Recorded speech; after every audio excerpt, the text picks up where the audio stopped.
Dragon was terrible. Written by Kelly DiPucchio. Illustrated by Greg Pizzoli. Dragon was terrible. Naturally, dragons have a bit of terrible in them because they're dragons after all. But this dragon here, super terrible. He stomped on flowers, he played tricks on the guards, and he spit on cupcakes. Who does that?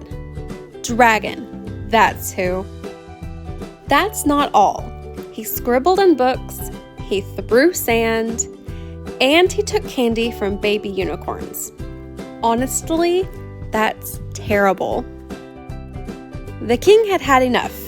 Enough, he said. And he posted this sign. Brave knights, whoever shall tame the terrible dragon shall be rewarded with a gift. It shall be a nice gift. Ye shall like it. His Royal Majesty, the King.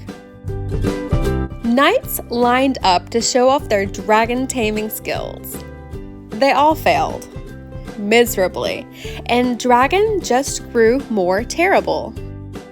He chased fuzzy yellow ducklings around the moat. He TP'd the castle, and he burned every last royal marshmallow to a blackened crisp. The villagers had had enough. Enough, they said, and they posted this sign. Brave people, whoever shall tame the terrible dragon shall be rewarded with the gift from the king. It shall be a nice gift, and ye shall like it, we hope. Signed, His Royal Majesty the King, perhaps. Ordinary blokes and lassies lined up to try their hand at taming the dragon. They all failed, embarrassingly so, and just when he thought it wasn't possible, Dragon grew even more terrible. He popped birthday balloons, he drew funny faces on the drawbridge, and he burped in church, loudly. Honestly, that's terrible and rude. A boy wearing a feathered cap and a look of determination had had enough. Only he didn't say enough like he thought he would. Instead, he sketched a story. The next day, Dragon followed a trail of marshmallows to a shady tree where the boy was reading.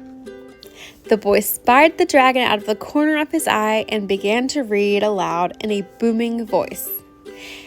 And then the brave dragon swooped in to save the princess, he said. Dragon stopped in his tracks. But the terrible knight pulled out his wicked sword. Dragon pretended not to listen.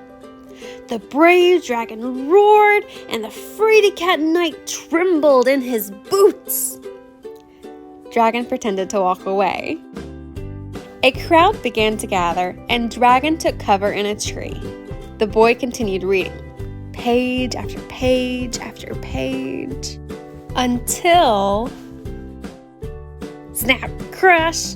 Dragon landed on the ground with a terrible thud. The crowd gasped. The dragon roared! The clever boy didn't flinch.